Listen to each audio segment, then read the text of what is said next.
So wait, am I looking in the camera when I'm looking at this one?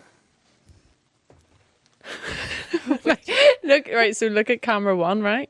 Yeah. Am I looking at in You don't need to talk to the camera though. It's okay. maybe for comedic purposes I'll be like this. Hello everyone, welcome back to a new episode of Here For The Craic with me, Emma Neill. I have a very special guest with me here today. Please welcome Eva Adamson. Hey! I think that's the first time I haven't said hi you love. Like, I've been addicted to saying Hi love. Hi you love. Okay, just done What it. is that from? I actually have no idea because I got like memories on my phone from like 2-3 years ago, and my friends are going, "Hi, you love." So I have no idea because Yeah. I could have sworn it was like someone on TikTok, like maybe a couple months ago. But But it's no, kind of just everyone. it's taken off. It's this and the hand wave. It's the hi. I love. I love it so much. It's here to stay. So, little intro on you. I'll give you an intro because I hate when people Okay. tell you to introduce yourself and you're like, hey. I was actually trying to think about this the other day because obviously I know you, but Oh right, yeah. we have met.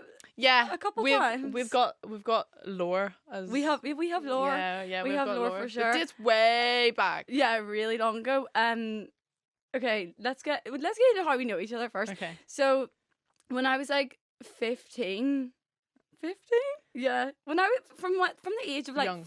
16 to 19, I had a boyfriend whose dad was going out with Eva's mum, and they're not together, are they? No. No, okay. No. So if my boyfriend was like going to see his dad on a Sunday or something, Yeah. it was at your house. Yeah. So then I would see Eva and her sister. Well, Faye. I feel like you'd rarely see me. Like I was a wee bit of like But this is what I was trying to think. Did I? I did see you. You though did see once me. at- Yeah. But Okay. I was just quite like a. I don't know. I think I was really quite shy when I was younger. But I've Were also you? just realised that I am actually still shy, but I just fake it. But I Okay. still I've am. never seen you as the shy I know. one. I didn't think. Well, compared to my sister's like. Yeah, she's loud. Yeah, she is next level.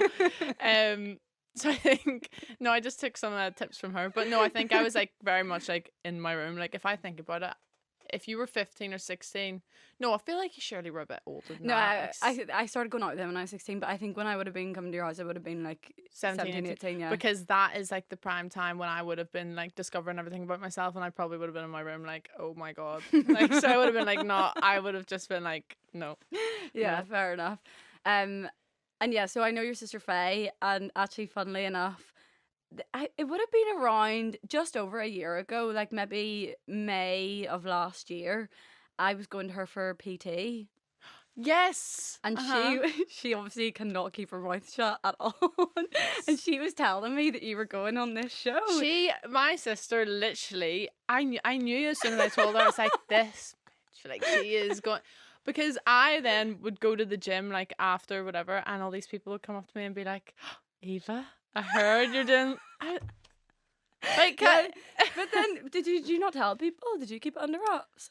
No, you But were the thing also is, spilling it. it's different because it's my business to tell. Yeah. I don't know, sometimes I just like to pick at her, so Yeah. that's probably why. I didn't tell anyone. I didn't go off and tell anyone. Don't worry. But I That's was fine. sitting there eagerly waiting for Yeah, it. But I yeah, felt yeah. like it took so long from when I No. found out that you were going on it to when it came out. It took so. It was like hell, honestly. All I wanted to do was talk about it. But also, I just realised as well, like, I remember whenever I was like, I think I just turned 18 or something, I started making t-shirts, and you were like one of like the first people to be like you were like, I don't know if you remember this, I made like a t-shirt page on Instagram, Right. and I started making like graphic designs on t-shirts, and like you were like, you just like followed the page, and you're like, oh my god, I think these are so cool. What were they? They were just like, so one of them had like Theresa May smoking a cigarette, and then another one had like Boris Johnson with like, obviously these are all quite political, but in Northern Ireland it's not the same, so I felt like it was fine. It wasn't, like I should have maybe not, but whatever. But like no, you were like so supportive, and I was like, yay. I do not remember that. Well, But- it's core memory in my head, anyways. Core memory. I feel like I've always been a sideline supporter of you, though. Oh, Do you know what I mean? Yeah, like yeah, when yeah, you yeah. started TikTok and everything. You're like one of those people. Me and my family say this about my sister as well, where we just like always knew she would do something. oh, right, And yeah, you're yeah, one yeah. of those people as well. I thought that about. Oh, Like I always just thought, no, this girl she'll Oh. do something. Wait, that's so nice. But I feel like your blushing. family would probably say that about you. No, I I feel feel like like Faye would definitely think that. yeah, Faye would be like. Actually, I don't know. No, I don't know. Faye would probably say that I like attention or whatever. Actually, no, she wouldn't. She loves attention. My mum and sisters Sorry, exactly Faye, no sorry. Faye. I'm so sorry. I'm so sorry. I love you, Faye. They don't think I'm cut out for anything because they think I'm very sensitive, which I am. So like Okay. I remember like one of the first things my mum said to me when I said about the show, like she was just like, Eva, like you're not gonna be able to deal with it, like, and I was like, Mum, yeah, I am, and like Faye was like, Eva, you're literally one of the most sensitive people ever, and I think this was like a hard Oh. pill to swallow because I like to think I'm like very nonchalant and I don't care what people think. Mm-hmm. Turns out I feel like I do, but it's just Right. like, but it's controlled now, like it's not a big deal now. Yeah. Do you think you just kind of put on a bit of a front where that's concerned and think you can?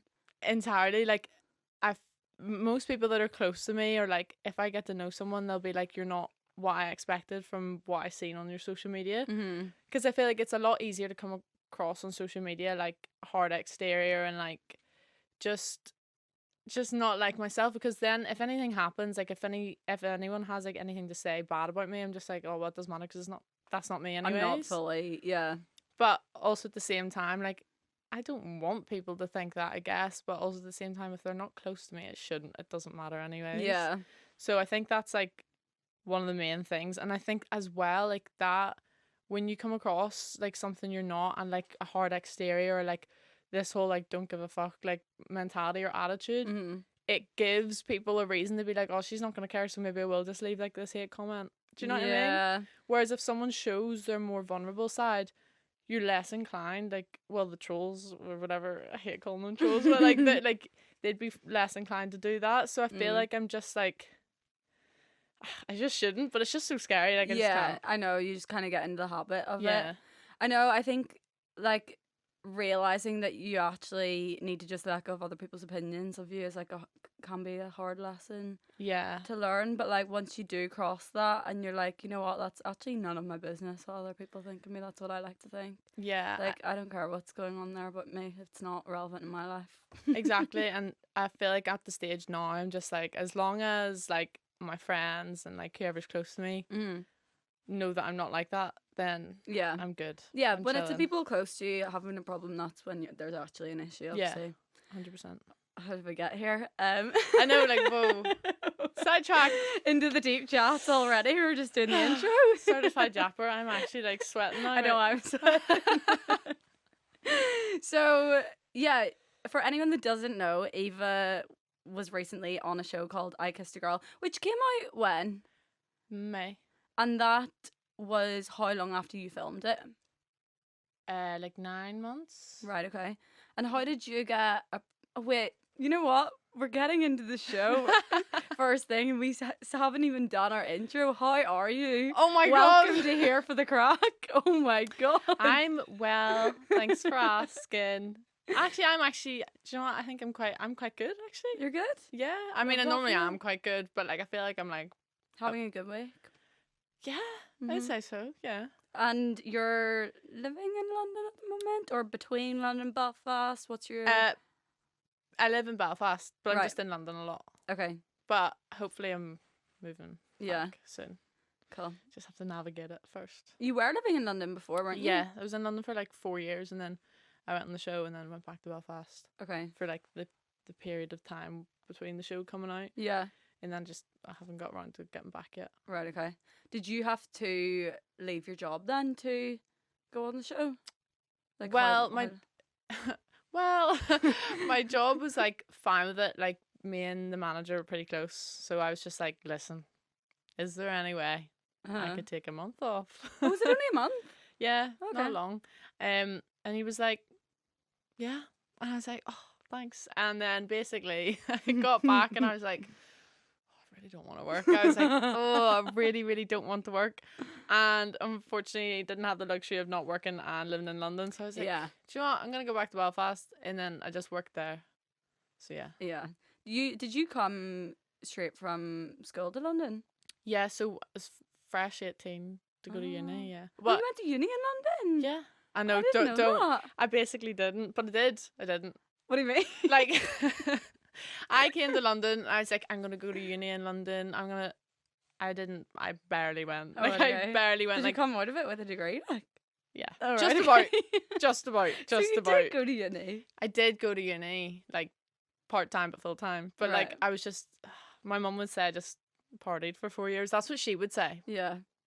Others would say. Others would, no. Anyways, yeah, I'll stop there. I can't imagine being a student in London. I think that'd be really difficult. Do you know what? It actually, the first year was absolutely fine up until COVID hit, because COVID hit in like the Oh. March. Yeah, and then we all went home. That first year was fine because it was a campus university, and I feel like that's so needed in London because it's Yeah. so big. So the campus uni was like a bunch of fresh 18-year-olds all living together with like a club on campus. Yeah, it's like a bad club idea. on campus. Yeah, it was like the worst club ever, but you know the way the worst clubs ever. It was like the Yeah, best like night one of out. those real cheesy kind of student ones. Yeah. So that was all fine and well, and then when I came back after COVID, that was like awful. Like I stayed in this like accommodation that was not close to the uni. It wasn't a campus uni because I'd switched unis after COVID, and it was just like I'd never experienced that level of loneliness before, and I feel like this was whenever I'm getting deep again. I need No, to actually I'm- stop. So this is so Carry on. lighthearted. But that's when I started to like. I feel like I was developing some bad like attachments to people as well because I felt so lonely. So I was Yeah. like trying to have, I don't know, just like someone to like kind of Latch on to. kinda. yeah, that Yeah. type of thing. But then after, I think the year after that and the year after that was literally like perfect, best years ever. Like But did things go back to normal? Because of COVID? no, or- so I basically was like I moved back to London, and that year was like really lonely. So I spent a lot of time with like my girlfriend at the time, and she was in uni at somewhere else. So like we were kind of I was up there a lot because I just wanted to be like away from London because I had such like a negative like connotation with it and like where I Yeah. was staying. So I stayed with her quite a bit. And then by the time that like I made it back to London like properly, everything was kind of like fizzled, but it was still kind of like COVID. That's how I got away with not going to uni so much. 'Cause I was Alright, just okay. like, yeah, COVID. I live in Belfast. And what did you study? My brain today. Oh, okay. I need to calm down.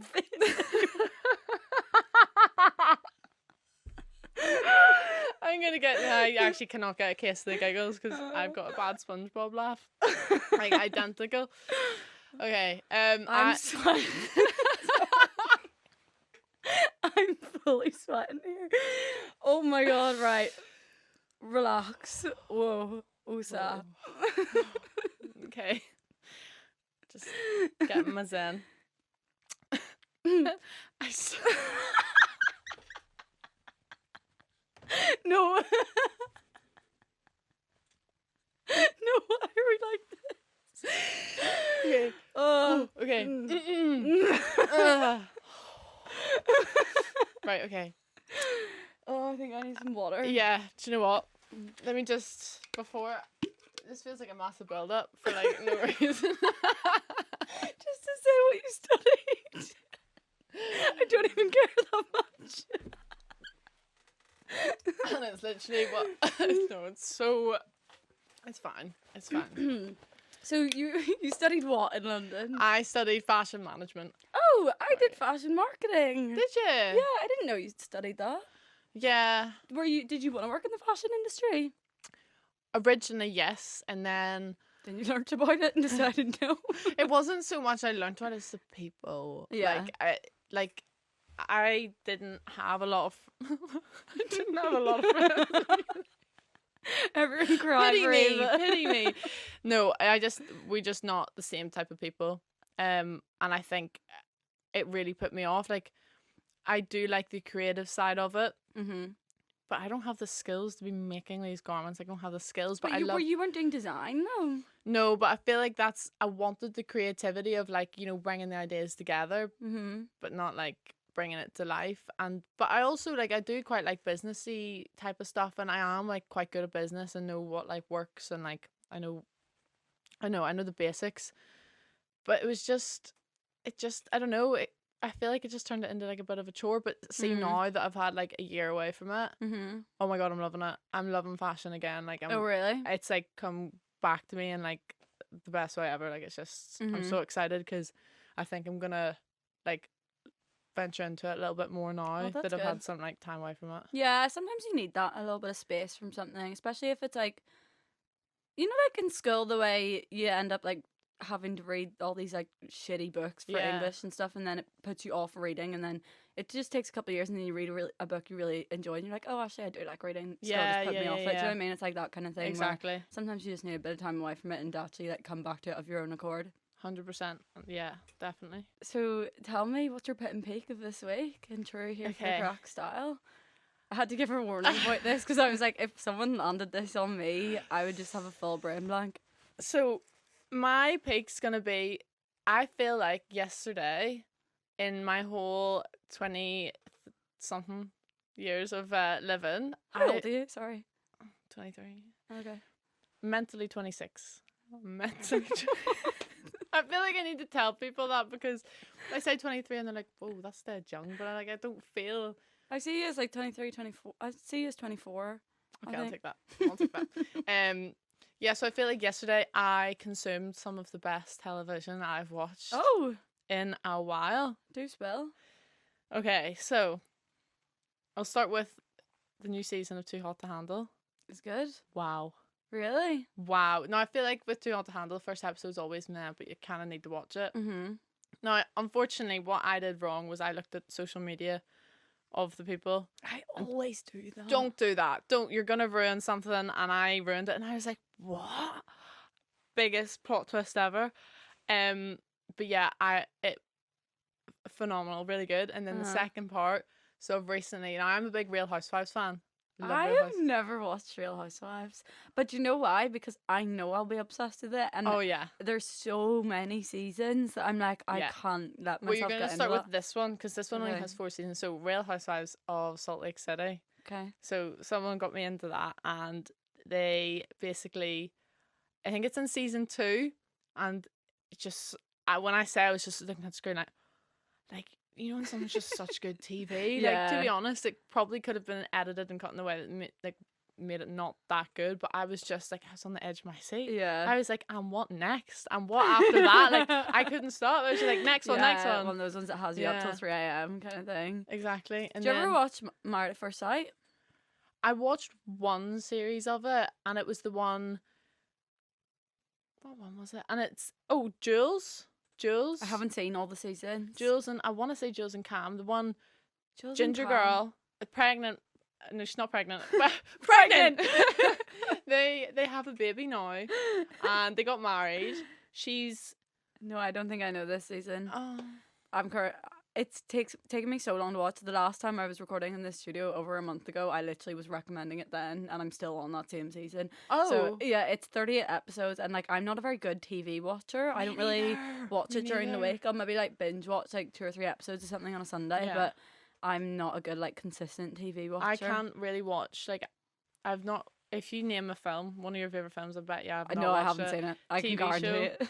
Probably the same, apart from like Vampire Diaries. I've watched that, but like I haven't even seen Vampire Diaries. I've not seen anything. I feel like though it's past its time. Like if you were to watch it now, it's not gonna hold your attention. Yeah. But if I'm like with someone, I can like watch something like fine. Not like a friend, but like if it was like someone and they wanted me to watch something, I'll watch it, and I don't even need to touch my phone or nothing. No, yeah. If I actually intentionally sit down and watch something, I will give it my full attention. Or like if I really want to go see something in the cinema, but like, yeah, I'm not like a big. Yeah, it's not. My attention span doesn't do it, unfortunately. No. And I wish it did, but it doesn't. It doesn't. And sorry, pit of your week, or were you finished with peak? Did you Yeah, have no, more? no, no. I'm finished with peak. Okay. Finished with peak and pit. Let me think. Right. Here we go. So, Oh my god, what am I? okay, no. So basically, a couple. Oh no, probably about like. Your chair is quite squeaky. Yeah, I is know. I'm just moving a lot. Just under a week ago, I got a message from someone, and now this isn't like a singular occurrence. This is the second time this has happened now. A message from someone that used to be very, very close to someone. Used to be very, very close to someone. Yes, so like, okay, this individual messaged me, okay, Right. and then this other individual messaged me, Mm-hmm. and they both know this person. Right. Get me? Got And this ya. person knows me, Right. and we. She was on the show. And basically these two people messaged me on several occasions, not like correlated with each other, basically being like talking shit about this person. I didn't say anything else, blah blah blah. But then this person sent me some messages saying that the girl I'm had so lost okay, right now. right, okay. Let me think. Someone was talking shit about you. Let's say, okay, I'm gonna create a name. Okay. Let's say Bertha. Bertha. So sorry, any Berthas listening. Bertha was talking about me Mm-hmm. to these said people. So these said people were like best friends of Bertha, right? Right. Not anymore, Okay. because Bertha's, true colours come to light. Okay. And Bertha had basically fucking Bertha basically been saying that I look like a man and I resemble a man. Oh, stop. But you know what? Okay, yeah, fair. I get it, as in like I'm tall. I'm not feminine that much. Okay, yeah, I get it. But like, just like. But I think you're gorgeous. like, and also, I'm sorry, on the show you looked stunning. I was like, there was me and my boyfriend watched the whole thing together, and there was so many times we were lying on stuff, and I was like, fucking hell, she looks so good. Like, you were so tan with your long hair and your blue eyes. You looked really good. Like, I could never on TV. But it was just like a bit of a kick in the teeth, because I would never, like, I don't really air anyone's business. I don't like. I have a lot of stuff on a lot of people, but I would never, ever, ever do that, because I'm not that type of person. Mm-hmm. And like, I could say a lot of things about this person, but I don't like. Yeah. And I think I just found out that she was kind of like saying that about me, and then saying something about someone else who I'm like close with, and that's just her way. It just like, it really annoyed me, because. Were you close with her? No. Kinda. Wee bit. I don't know. Maybe. Okay.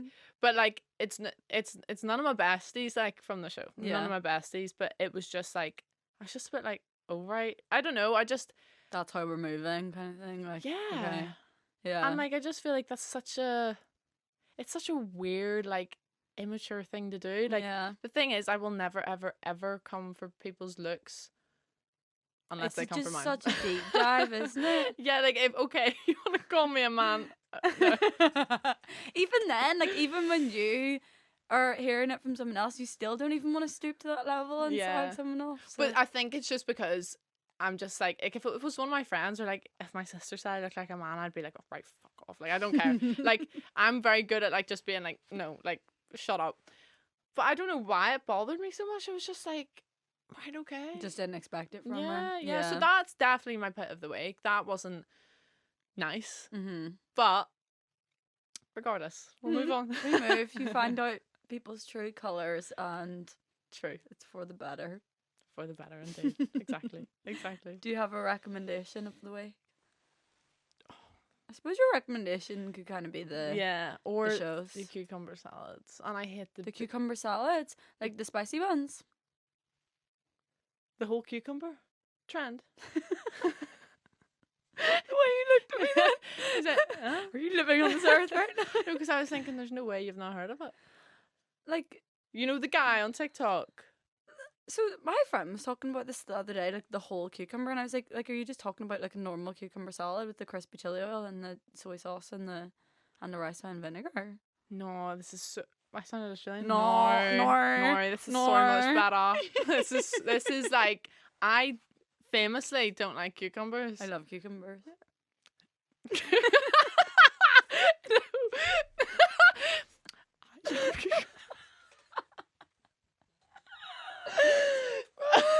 I love them now. I love them Okay.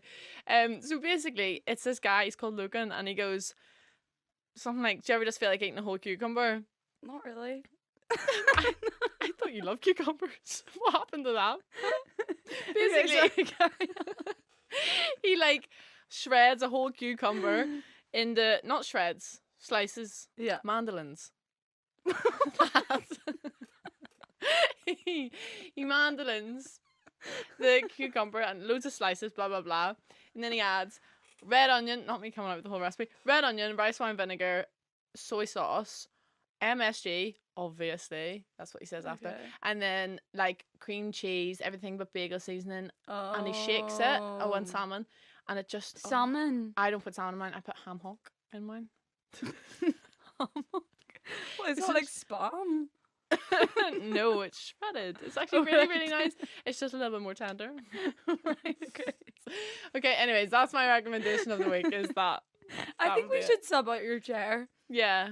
Let's swap you round to... Yeah. Imagine it just squeaks every chair I sit on and I'm just the fat fuck. Like, joke's on you, not the chair, babe. Lose weight. We rock back and forth a wee bit. Yeah, that's better. Yeah. Okay, sorry, that was annoying me. No, that's fine. Okay, we're back with a new chair. Okay, so the cucumber salad, I'll have to try it. Although No, I'm vegan, please do. so Yeah, there but you won't be can- any ham hock or Well, you can use like vegan cream Vio cheese. Life and like Vio Plant Kitchen Yeah. chicken pieces. I think that'd be quite nice, actually. Yeah. I'll give it a go. My recommendation of this week, I'm not going to do pit and peak because I can't think of anything right now. My recommendation of this week is I've been dedicating an evening a week to a little self-care evening, and it's like my new favorite ritual. I'm so obsessed with it.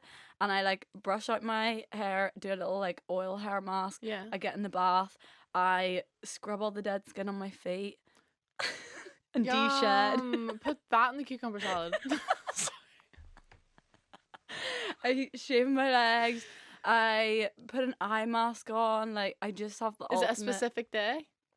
It's usually a Thursday night. I feel like that's actually one of the perfect ones, because then you wake up on the Friday, you're ready for the weekend, Yeah, and you're and like, you're moisturized and just feeling yeah. good about yourself. So yeah, I've just been loving that, and it's just like the only time you really like fully switch off. Like, I don't like my Yeah. phone's in the other room, like just music playing or podcast or something, and just it's Well, I nice. know what you're doing tonight then. Wow. Not tonight, unfortunately, Oh. while I'm in London. But we'll be back on the. I feel like I also get like, I feel like whenever I'm in London, because I'm like based in Belfast, I feel like I can't like settle enough to actually like take care of myself. Like, as in like, yeah. do like, barely do skincare, but like anything I do skincare wise and like all that stuff, like I feel like I just can't do it in London. I know your routine's really thrown off, and also I find my body doesn't like London. My skin doesn't like London. My skin hates London. I so don't know much. if it's the water or the air. I or- think I would say probably like the water, like it's like hard water, yeah, it's hard water. and like We're it's not got used to lead that. in it Yeah, or something. I don't know. I think it would really freak you out, all the things you'd find in London water, to be completely honest. Yeah, no thanks. Although like remember I texted you being like I broke my skin barrier. Yeah. Oh my god, it was hell. So I still have perioral dermatitis all around my. So is that what it's called? Yeah. So is that what it's called when you break your skin barrier? Well, you can break your skin barrier and have other repercussions, Yeah. but you can also get perioral dermatitis because of it. So I don't know, you might not Oh. have had what I had, but yeah, Mine was generally like it's- when I said like I've never really had like a problem with skin like ever. I'd get like the odd spot, and sometimes I'd like a couple ones up here, but I got into like dermaplaning, and I like Oh. dermaplaned, and I did I was doing like mandelic acid. Mandelic acid is never an issue on its own. Mhm. And then I just added one too many, and then bam, I woke up and I was, when I say covered, like I sent a message, like a video to my friends, and like, you know, it's bad when your friends immediately go like, "Oh my Oh, God, Jesus Eva!" Christ, Like, yeah. what? And I was like, and I was like meant to. I think I was like going away to somewhere the next day, and I was like, what am I like? What am I meant to do? Like, I didn't realize how much it could like affect my Mhm. confidence. Like, I was like genuinely like borderline on the verge of tears. Like, Oh yeah, a my good, skin affects my like mental health so yeah. much. It's crazy. But it's just, I don't know. Like, I was trying to tell myself like it's not a big deal. Like, it's fine. Like, it's not changing anything, and like, Yeah. you know, everyone's still like, oh, it's still me, whatever. But it just took away my confidence, and Yeah. then I realized that I like wasn't speaking to people, like as in Mhm. like it when I walk into shops, I'm like, okay, how are you? If I walk into a coffee shop, I'm like, what do you recommend? Like, I'm very much Yeah. like asking questions, and I just like shied away, Yeah, and it really was went in really, on really yourself. weird. Yeah. Yeah, No, I do that too. Like head down, or like sometimes I'll like not leave the house for like an entire week if it's yeah, like particularly bad, and because I don't even want to go to the shop to buy milk. Do you know what I mean? yeah. Like it really affects me, and I really am trying to like learn how to not let it affect me. Your nails are really cool, by the way. I just saw that. Thanks. I'm really trying to learn how to not let it affect me so much, and like always tell myself like there's so much more to you than your skin, and Yeah. like people really are, you're the one that cares the most about this. Like no one's Mhm. looking at you and thinking the same thing. Like when have you ever deeped for longer than a Exactly. second of someone else's Exactly. skin? Do you know what I mean? So it is very much all in your own head, but I don't know, Yeah, trying like I to feel like well, me personally, like my eyes will automatically like just blur out things that aren't important. Like, yeah. especially on someone's face, like as Mm-hmm. if I have the brain capacity to be thinking, oh my God, like they've got this spot, this spot, this spot. That's Yeah. not what's going through my brain. What's going through my No. brain is like, oh my God, are they looking at this? And that's I feel like that's a lot of people. But Yeah. and like even my sister, she would get sometimes quite bad eczema on her eyes, and she'd come and be like, Eva, is it bad? I'm like, no, Faye, it's literally fine. Like I don't notice it at Mm-hmm. all. But then I was in that situation with my skin, and I was like, oh my God, Yeah. Now you like know how. it's really like people really aren't being dramatic. Like it really is like Mm-hmm. it's hard. I Like, know it's crazy.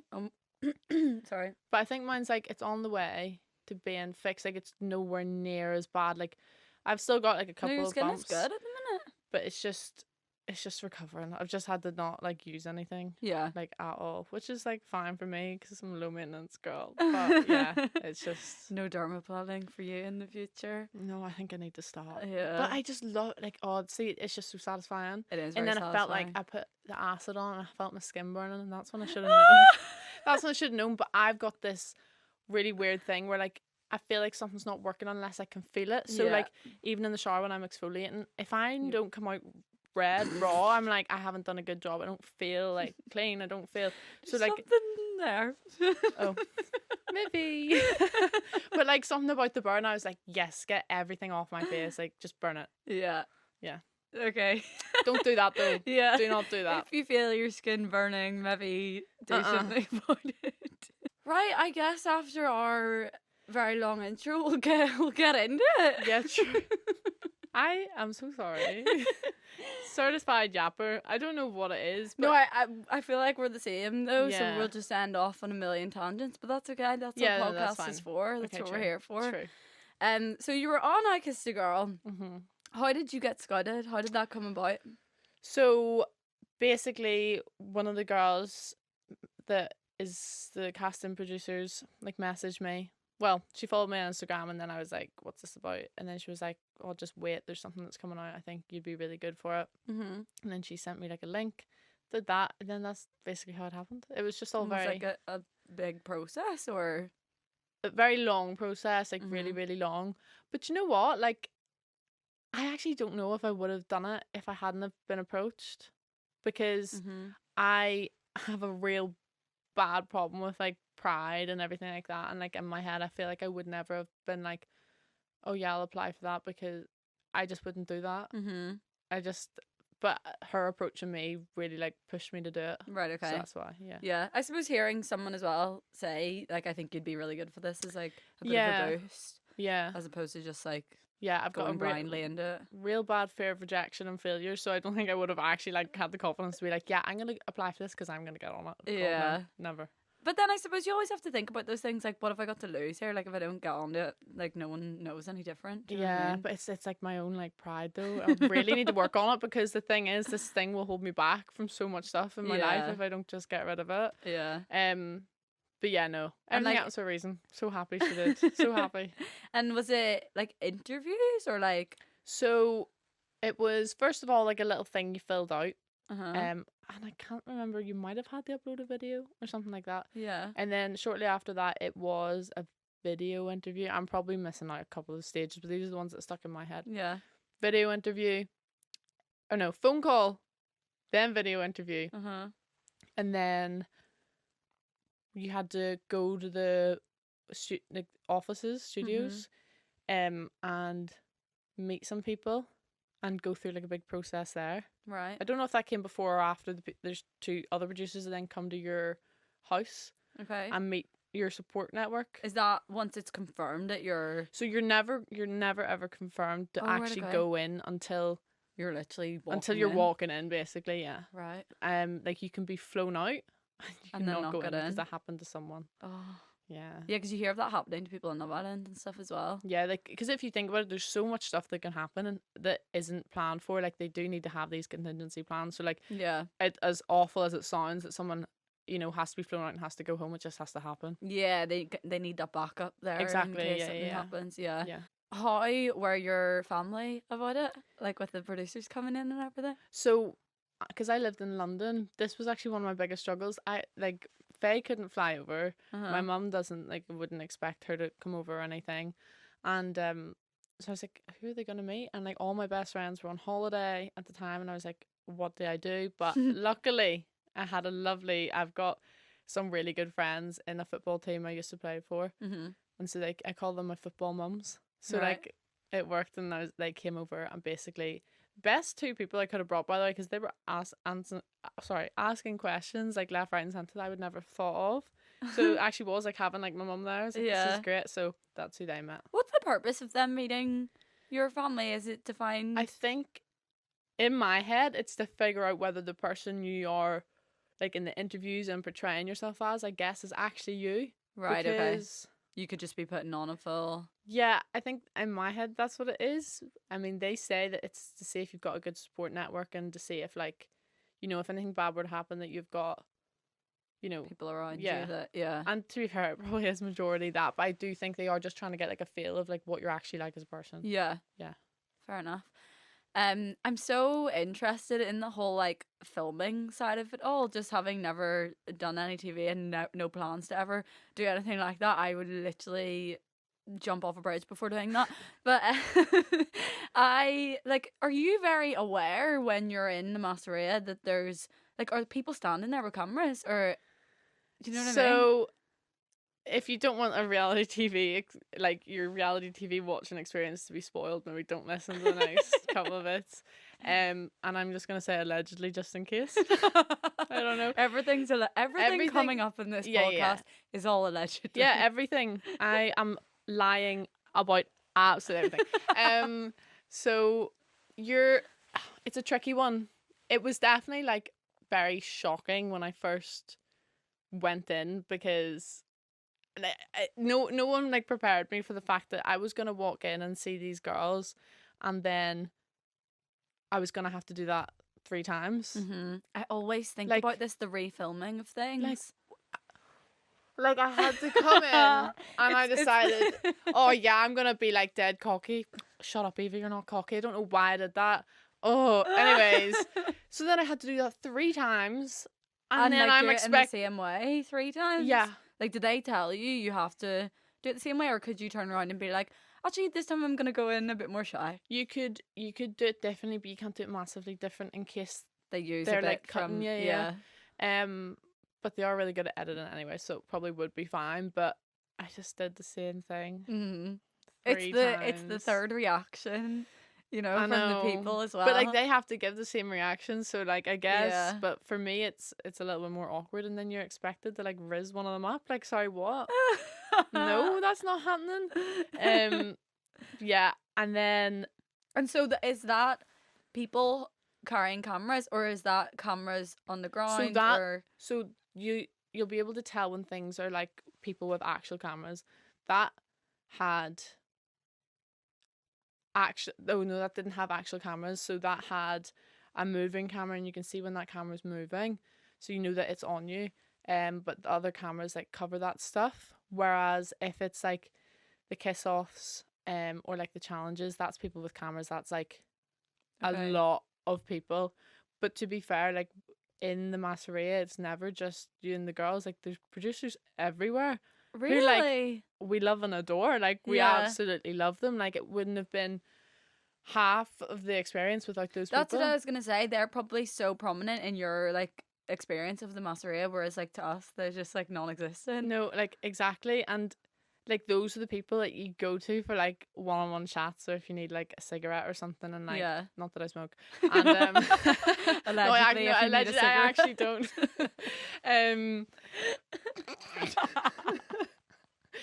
But yeah, so that stuff's kind of a lot of people, and it's so hard because you know when you're being filmed, because Do you? you can't. There's something called on ice and there's off ice. Oh my god, I probably Right. shouldn't be saying this. So No, because I'm so interested. it is in all so of interesting this. though, but it's not in any way to say that any of the stuff is fake. Like it's No, not fake, at all. But you like this is just the reality of having to get the clips that you need for yeah. a TV show. So like they'll be like, right, there's some chats going on upstairs in the bedroom, so we need this room and the next room to be on ice. And on ice means you cannot talk about anything juicy. You can't talk about anything. So that's when we would talk about like exes and like, oh, do you know so and so, or like, do you know this person, or like genuine shit chat, like actual not worthy of anything. And then they'll be like, okay guys, you're off ice. And then But why be can't like, they film both at the same time? do you know what? I feel like maybe with Love Island or stuff like that they can. With more, Yeah. But this is the BBC, so budget. yeah, And because they kind of need to be on hand so that if they need you to repeat something or like, then they're there to do that. That would happen sometimes. They'd be like, "Sorry, you were covering your mic. Can you repeat that?" And it's Right, okay. and then that would be like when it clicks you back and like, "Oh fuck!" Like I'm actually being recorded. yeah. Here.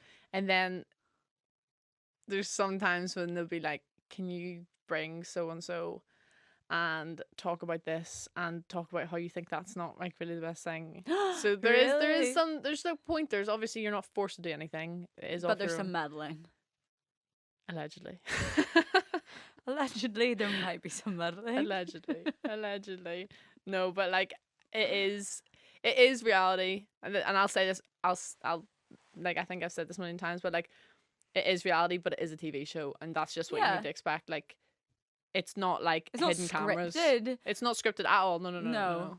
But it's also like, yeah, there has to be an element of producing in it to like, And I think that's how like a lot of people, like I feel like a lot of people's personalities can be different on TV as to what it is in real life. Like not necessarily in a bad way, but like for example, like I feel like I was quite closed off apart from like one or two chats I had where I like kind of like opened up and was vulnerable, and that was like down to me just like being scared, and I was like, I don't want anyone to know too much about me. Mm-hmm. And then like in the same breath you could say that someone was like maybe more energetic than they are, or like I don't know. Yeah, so it is, I don't know, it yapping. And what do your days look like? This is something I always wonder, because obviously where you were recording for a month, you were away for a month, like 3 weeks, and there's 10 episodes all under an hour, so like less than 10 hours that we see of your 3-4 weeks in there. Like what's your day to day? What does it look like? You don't have a phone, don't you? Not no right. No phone, but oh my god, it was great. I love not having a phone. First night was weird. Yeah. So like, am I just meant to like lie here and close my eyes and go to sleep? Random. And I'd really struggle with that actually, It going to was sleep. so nice though. Like it was like No, I bet it would be really nice to fully switch off Yeah. from your phone like that and just not worry about it, because there's not even the option of picking it up. But I'm really used to putting on a podcast to sleep, so I think I'd just really struggle with the sleep yeah, side of yeah, it. yeah. But yeah, tell me what your So- day looked like. You woke up and you just, got yourself breakfast, but in the mornings there would normally be like one or two people that would need to have like a chat. I think that's just because they need like some stuff from like each point of the day so that you can clearly see a timeline of the days. Yeah. Which makes sense. So you might be having a chat, you might not be having a chat. You'd have your breakfast, you just kind of chill. Like it was all very relaxed. It was really, really nice. Like, and it is natural flowing conversations. Like I do want to stress that, like, it is natural. And then normally every day, well, I think every day something is happening, whether it's they planned like a game thing or a kiss off or a party. There's always something. Right. Okay. So But so I'm assuming from that there's ones that don't get aired. If there's something every day. So no, there is no. It all gets aired, but there's just something to do every day. But it might be it happen in the same episode. So right. for example, a game might happen in the same episode as a kiss off, and a party might happen in the same episode. Like, but it'll be different days. Okay. So like they mush like 3 or 4. They can mush like 3 or 4 days into one. Yeah. In one episode, sorry. But yeah, it never felt like it would like dragged in or anything. And as well, there was a really good structure of like you go up, have breakfast, chat for a bit, you go in the pool, you have lunch, and then blah blah blah, and then like you might be getting ready for something. But I mean, there's like so many of us in there, it wasn't boring. Yeah. I feel like we didn't get to see a huge amount of the Masseria on TV because we just saw like the bedroom and then all the outside bit. Like I didn't feel like we saw the rest of the house. Yeah, so you've got the bedroom, you've got the kitchenette thing, you've got the little lounge area, and you've got the pool, and then there's an off-camera dressing room. Right.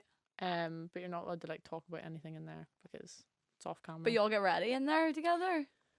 Not necessarily all of us. I think we were kind of split between there and the bedroom. Right, okay. I would get ready in the off-camera dressing room because I'm self-conscious. But the rest of the Masseria was used by production. That's where all like the cameras, the and screens were that's seen us and all. So oh, like, sorry, this was another thing I wanted to ask when I was talking about the producer side of things. So, you know when you're doing, is it the VO or what's that called? No, I'm getting that wrong. The little like the tea rooms when I'm like talking to the camera like this. Yeah. Right. Yeah. What's that called? We call it tea rooms. Oh, tea rooms. Okay. Yeah. So basically, you're kind of giving a commentary and like your thoughts on like what happened. Yeah. So that's another little thing. Like that's not really in the Masseria. That's like a little thing way off to the side, and you'll be like, okay, can you come to your tea room now? And then you basically will like need to talk about either what's just happened. So if you've just had a chat, you'll probably go straight there. If there's just been a party or like something, you go straight there. Or if you just need to get like some run throughs, but sometimes they like build up all the stuff you need to talk about and they do it like that night. So you'll have to bring like the outfit you're wearing in the morning so you can do it. But that rarely happens. Normally they're quite good at like just keeping on top of it. Yeah. And so when you're sitting in that room, I'm guessing green screen behind you or some sort of backdrop. Oh anyway? no, the backdrop I think the backdrop actually was there in real life. Oh right, okay. Yeah. And then producer in front of you or what? Camera in front of you, big curtain, and then producer or camera person. I don't know. So you don't see them? You speak to them and like they'll be speaking to you through the thing, but you can't physically actually see them whenever because they want you to look at the camera. Yeah, but like Right. you'll just be chatting away to them. Like oh my god, I absolutely loved the two that we had. Like they made my nights some nights. Really? Like and like the tea rooms is when you can get quite emotional or like Yeah. quite giggly or whatever, and you have to bring a lot of energy for them. Yeah. And see, because I'm like so addicted to my close friends and my private stories, like I'm very used to being like, oh my god, guys, like you'll never guess what happened. Blah, blah, blah. So like I just like fell into it. I was just like, guys, can you believe that happened? Like, I was just oversharing. yeah, like I loved it. So but then there's also sometimes they'll just get you to do like reacting moments. So they'll be like, this happened, what's your reaction? You'll give a reaction. They'll be like, bit more energy. And, like, and then you say it, and then they're like, okay, how about if you say this? And then you just say what they say, but you just say it with energy. Yeah. I've always wondered how that works. What was Dani Minogue like? She was actually really, really nice. Was she? She seems really sweet. She just is. Like, she is just a really, really sweet, caring person. And, like, there's a lot of things, you know, like with people, and you think, oh, maybe it's, like, performative and they're not actually, like, massive, like, allies. She is. Like, before I went in, I, like, seen that she had, like, beads or something on her shoelaces. And I was like, oh, what's that? And she was like, oh, it's this girl. She sells them. She puts the money into, like, a LGBT charity. And I was like, that is so kind. And she was like, yeah, I got them for, like, everyone on the team, and, like, all the producers had them. And I was like, oh my god, like, this woman is, she's just so cute, and she's so small. Yeah, her and Kylie are both tiny, apparently. Yeah, she's so small. Now, she was always in heels when I seen her, but yeah, still very, very tiny. I think she looks so, like, I feel like, and I don't know if I'm being weird here, but I think Dani Minogue looks almost the double of Miley Cyrus, and I can't unsay it. Like, I kind of see that a little bit. So the image of, like, Miley Cyrus, you know, with the blue eyes and she's staring into the camera. Yeah. That's how I felt when I was looking at Dani, because Dani's just listening for, like, cues and stuff, so she'll just be looking at you because she knows they need to get the shots. And then meanwhile I'm stood there and being like, what is she looking at? Like, I'm so scared. Yeah, so I think she's like the double of Miley. I really do. And how often would you guys see her? Was she always about? No, she wasn't really floating about. Like, no, she was like very much just came in her dresses. Yeah. Probably like every 3 days, maybe. Okay. Yeah. She seemed fun on the reunion. Oh my god, yes, she was. Yeah. I loved her outfit. Did you party after with her? No. Oh. No. Sadly not. Sadly not. Shame. We did party. Where did we go? I can barely remember it. I don't think I got too drunk. Shock. But no, I seen her, and I seen she was in, like, a little waistcoat set, and I was like, oh, okay, that's giving gay. But no, she's not gay, she's straight. Let me just put that out there. I actually did see something about that, people questioning that. It was my fault, because I asked the question. I was like, Dani, I was like, do you ever get any gay panic when you look at the girls? And because Dani is Dani, first name basis, sorry, Dani Minogue.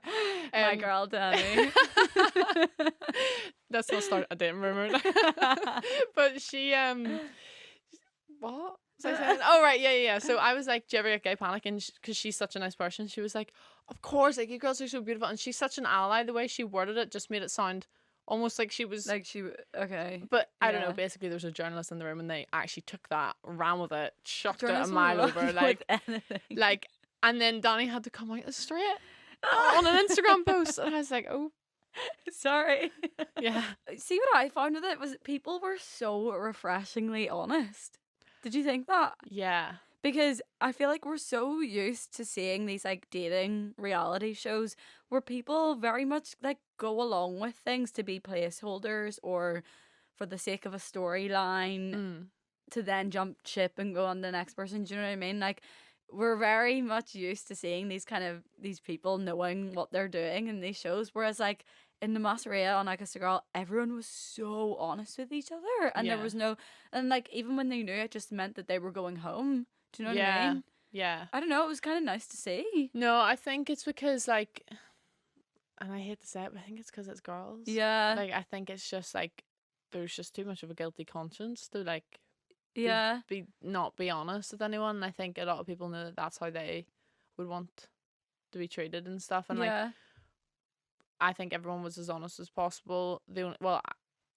Within, like, their own, how much they could be honest. Does that make sense? Like, even in even in the challenge, say, what was the challenge you did where you were stepping on the stepping stones? Yeah. Okay, so basically, we had to lock our answers in before we did that.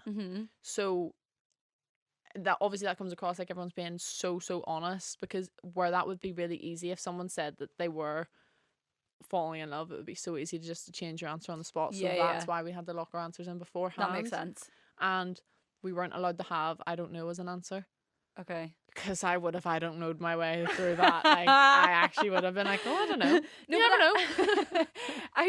I loved that challenge though, because I thought everyone was just being so, like, I was gonna say brutally honest, but like, But I think it was good. Like, I'm really happy that we had the locker answers. Yeah. And because actually, at the end of the day, and this is a little bit of a tough pill I've had to swallow for myself, is sometimes I can not be fully honest because I think I'm sparing people's feelings. yeah, But I've recently come to learn that if anything, it just hurts them more in the long run. And like looking back, that's such a good example of it. Like where that's brutally honest at the time, like it's the communication that you Yeah. need, like 100%. yeah, definitely. Yeah.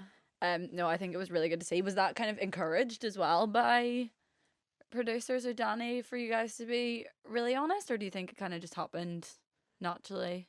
I think we were encouraged to be really honest. I feel Yeah. like with the type of show, it's not trying to be really bitchy or really gossipy. Like obviously it's great when a bit of drama happens, but like it just wants that nice like honesty, and it is genuine, like just trying to show people like how those relationships kind of form Mm-hmm. and like how lesbians work, kind of, which is a bit different. Had you watched I Kissed a Boy before? Mm-hmm. Yeah. Yeah, but I like skimmed through it. Okay. Again, not a big TV watcher. Yeah, I And haven't watched I Kissed a Boy. After watching I Kissed a Girl, though, I kind of want to go back and watch Mm. it because they're good. They're doing it like every other, Yeah, I know. aren't they? But I kind of want the girls back. I know. I want the girls back too. It's like we've seen a lot of boy representation. That's all I'm saying. That's all I'm saying. But yeah, no, I'm sure. I know they'll be in the final stages of the casting for the boys now. Oh, really? Yeah, so I think it is. They're gonna, because obviously they're following the girls, so they need to do it really well. And I Yeah. think they're gonna try and improve on maybe things they missed in the first boy season Yeah. and change it. Yeah. I think there's a lot of things that other dating reality shows could take from it, to be honest. Yeah. Very true. Very, know, very like, true. Challenges specifically, because I don't know about you, but I know Love Island will always be the one you go to compare it to because it's like the biggest one in the UK. Yeah. But like I don't really watch it anymore, but when I did watch it, the challenge episodes, I would literally just fast forward the whole thing. They're so boring. The only ones I wouldn't fast forward was like, you know, like whenever they do the tweets. Like the tweet ones, yeah, like the juicy ones, That but they don't was even do some them good anymore. TV. Oh yeah, They too don't many do that. Ofcoms or something. Yeah. Is it? Because it can like Like on mental health stuff. So, but like you can do juicy challenges that bring out stuff without it being like you know, bringing the public into it and bringing people's like toying with people's mental health and things like in the way that I Kissed a Girl did it. I think the main reason is a lot because like the public wasn't involved. Yeah. But at the same time, like it would kind of be nice. Not for me. I would hate that. I would hate the public to be involved in it, like from my series or whatever. But like for future ones, I think it is always good to have a different input because, well, I guess not for us though, because we're always honest. But in like Love Island, when people aren't being honest, the public coming in alludes to that and like helps reveal that. Yeah. Yeah. When you deep though, how much work must go on to be getting an episode out every night?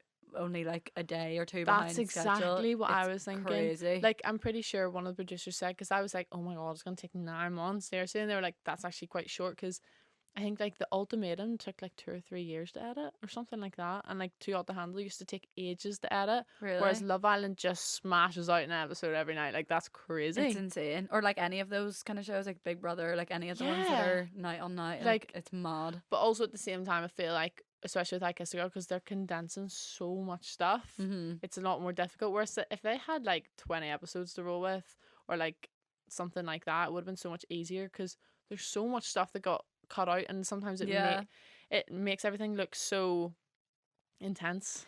Yeah, and actually, I would like there to be more episodes in the future. Now, I don't want them to overdo it. Like, I think some series definitely really overdo it to the point where you're like, right, can this be over already? But I think it would have been nice to maybe have gone on a little bit more of a journey with the couples and the characters. Yeah, so that episodes. Was like one of the main things, because obviously it's about finding love. So like they're exploring the relationships but not the individuals. So if you think about it, like you wouldn't really be able to list like 5 or 6 qualities of each of the girls in there. Yeah. Like you wouldn't really be able to do that because you don't actually know them, you know, and the journey they had in that relationship, but that's it. Like, yeah. Which is it's good and bad. Like it's good because it's like less vulnerable. You don't have to like have people like looking at your personality. But it's also bad because if you are involved in any like heated conversations, people are going to automatically just have a negative like opinion of you. Mm-hmm. Whereas if they knew a bit about you, they have context, they have like yeah, it just gets a bit more No, I get complex. you. And sometimes it just felt like you were just moving straight on to like the next thing, but not actually like, I don't know, delving deeper into Exactly. what you already were saying, if you know what I mean. So Mhm. yeah, that was my only thing about it. I was like, oh, I just wish it was a little bit longer. Yeah. Let's talk final kiss off. Right. Okay. So obviously there was 4 couples in Yeah. the final kiss off. Let's go through them actually. Okay, so Amy and Hannah. Yeah. Priya I Nay. actually Oh. thought Amy wasn't going to turn around. Oh, really? Yeah. Or Do you I know don't know. what? Maybe I thought both. I didn't know for either of them because with the last episode or the last challenge, I was thinking, oh, maybe they're like not. They're both kind of feeling the same way, Yeah. but maybe not. Yeah, I don't know. I was a little bit surprised, but then it was going that way, I think, from what you could see of their last couple days. Then we had you and Meg. I know you weren't going to turn around. You knew it? Yeah. How come? Okay, so there was obviously the falling in love comment, and I could see straight away you were just a wee bit spun. I was doing 360s. I was like levitating.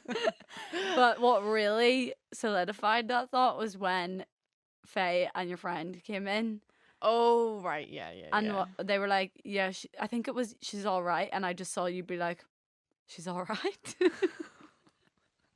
And I knew from that second, I was like, she's not turning around. I think, yeah, there was a lot of things that weren't shown, and basically there was another like connection that I was not really allegedly allowed to explore. So that was a factor, and then also a factor is, and this is just me personally, this is not like, this is just how I feel whenever I'm getting to know someone. What I find is a really good sign is if they are taking things slow and they don't just say, oh, I don't want them to be like, oh yeah, I want to be with you in the first whatever. Yeah. I don't like that, because maybe it's just me and maybe I'm just not secure enough, but I need to know that someone wants me as a person and not the company, not just relationship jumping. And like, don't get me wrong, I've relationship jumped, like I'm not slandering that whatsoever, it's all very circumstantial, but for me, that's just not No, I fully get that. I do. I think it is a bit of a red flag. Well, it can be when someone fully like is all for you and you're just like, but why? Because we're not. Yeah. That's not where we are. Like, you don't actually really know me. And I can imagine there's so much pressure in an environment like that. And you have no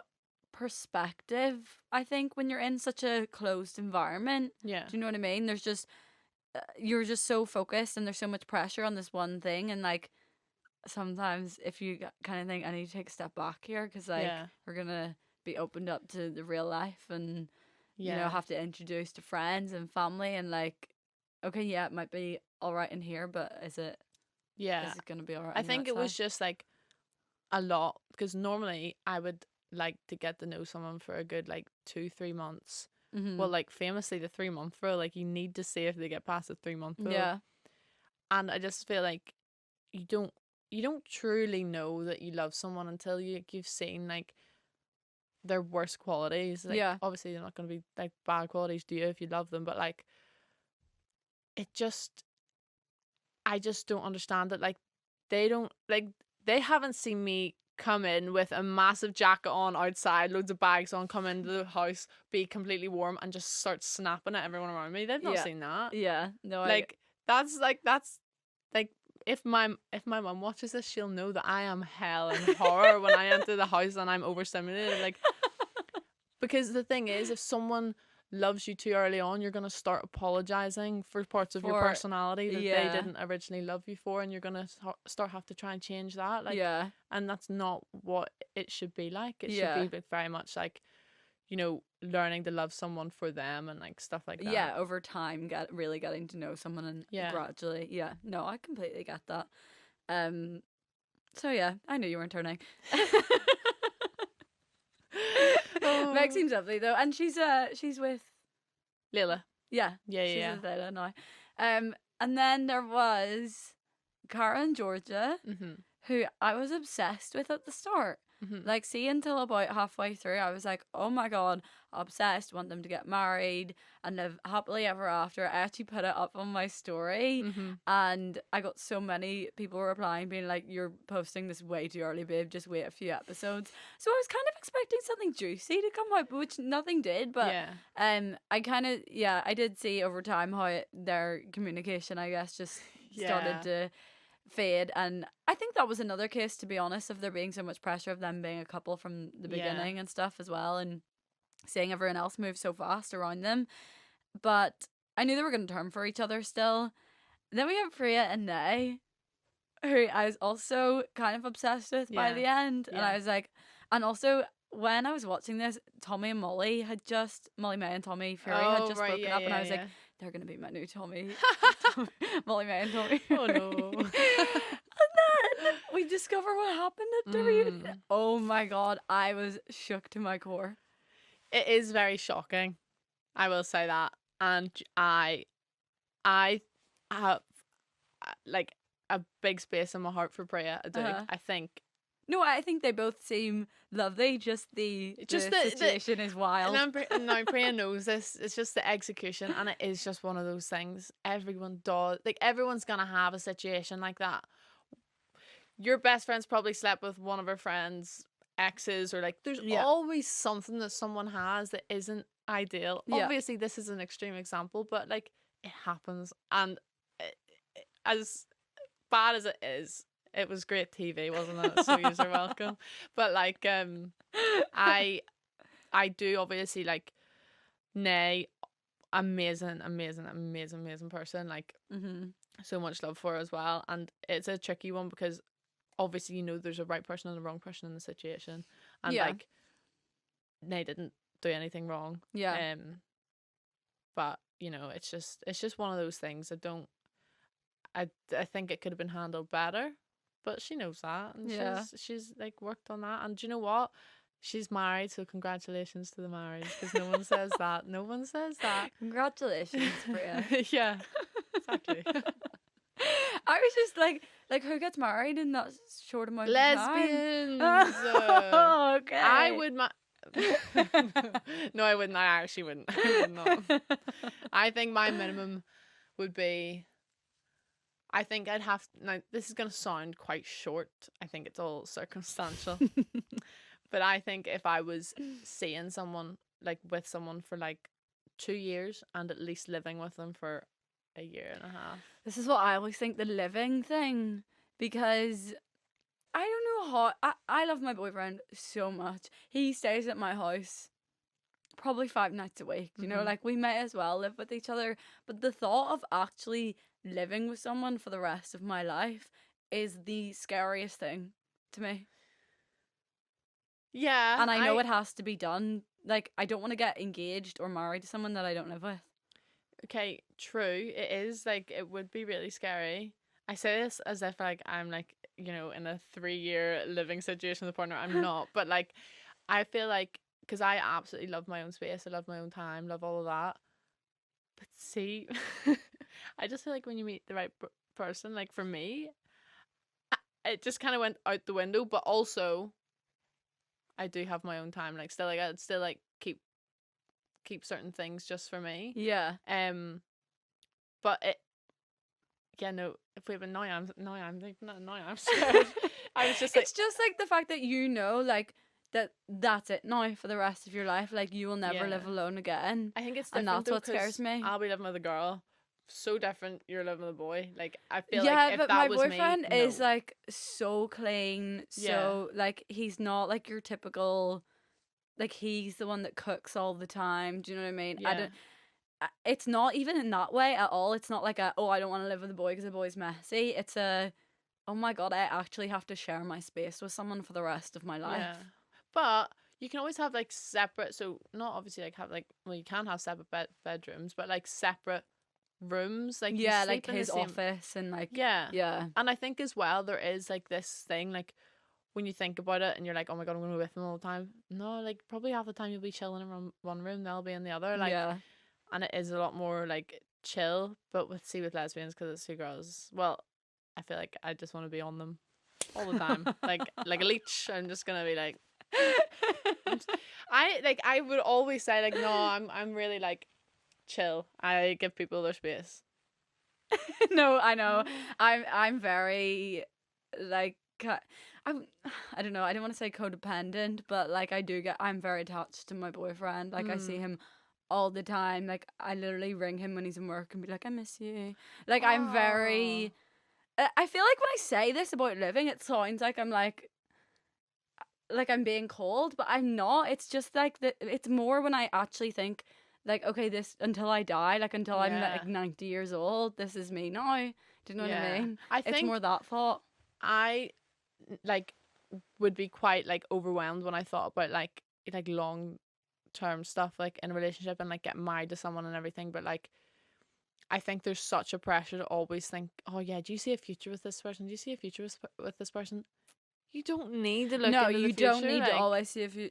I always say Yeah. this, like with all of my ex-boyfriends, like I didn't see a future with any of them. This is the first boyfriend. Now I'm actually like, okay, yeah, Yeah. I'm gonna marry this man. Like I will spend the rest of my life with you and actually see a future with him. But like all the previous ones, I didn't, and like Yeah. that's fine. Like Yeah. it worked at the time, and well, Exactly.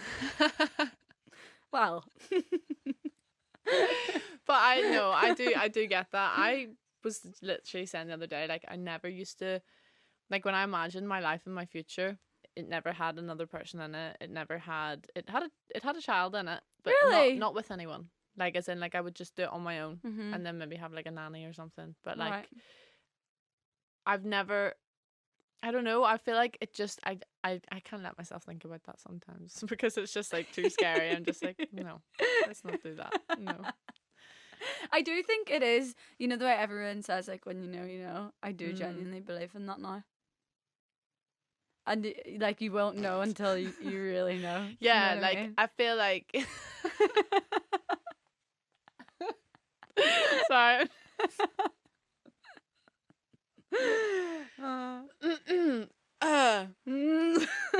I think I've recently come to the discovery that because right, so I've always had this like you're My gonna God. die. I've always had this thing of like I would never get a tattoo for someone ever. Okay. Like ever get a tattoo for someone. I think it's like the most silly thing ever. Like never ever do it. As in, Like I wouldn't get matching with a partner. I wouldn't get. you wouldn't get matching even if it was Well, just no, like... no. But this is about to change. This is about to change. Okay. So I wouldn't get. Sorry, I'm like twisting all around this microphone like it's a pole. Sorry. I wouldn't get matching. I wouldn't get initials. But I feel like that's because in my subconscious I knew that I wasn't gonna be with them. Right. And I feel like I'm now a lot more open minded to it. Like I feel like also I just like wouldn't deep it that much. I'd be like, Yeah, that's go not on. something I would date, to be honest. But like I feel like I would do that. I think it's because all the relationships I've been in, I've been the one to end it. So I feel like in my brain I've always kind of known. No, yeah. Have Yeah. you ever been broken up with? No. You've never experienced that heartbreak of being No. broken up And with? I feel like so I've got a big like rejection thing. I feel like I'll never get into a situation where I'll be the one to be let down or like something's gonna happen to me. Like I'm just very good at reading situations. Mm-hmm. And I just have this big like fear of like I guess it's just like an ego and a pride thing and it is really, really bad. So instead of going for people I like, I go for people that I know like me back.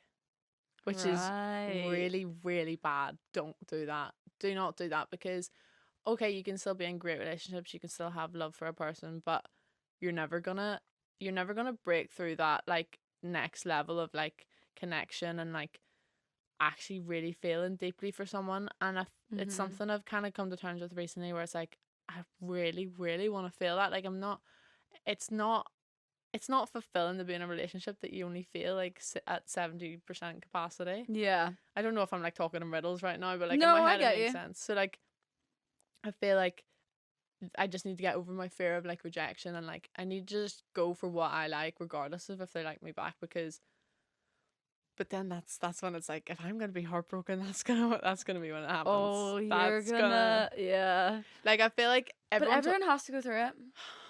Everyone, it's a life-changing experience, I think, going through heartbreak, but it has to be done.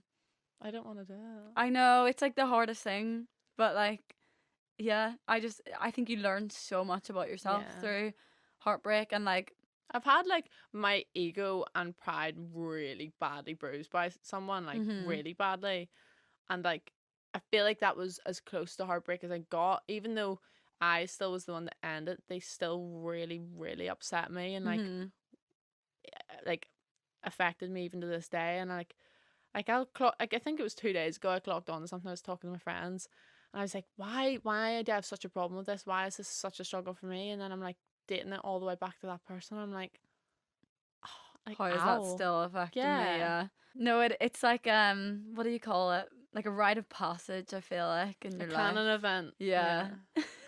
I don't want it to happen. But it needs to happen, because then I think you like learn a lot about what you value in other people, what you'll stand for, like going forward. I think back on my breakups, and I'm like, whoa, they all like really needed to happen in my life. Like even when I was going through my last heartbreak, I was like, this sucks, but also need it for the plot. For the plot and the podcast. Yeah, for the plot and the podcast.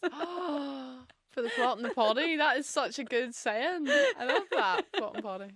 Were you happy with the way you were edited?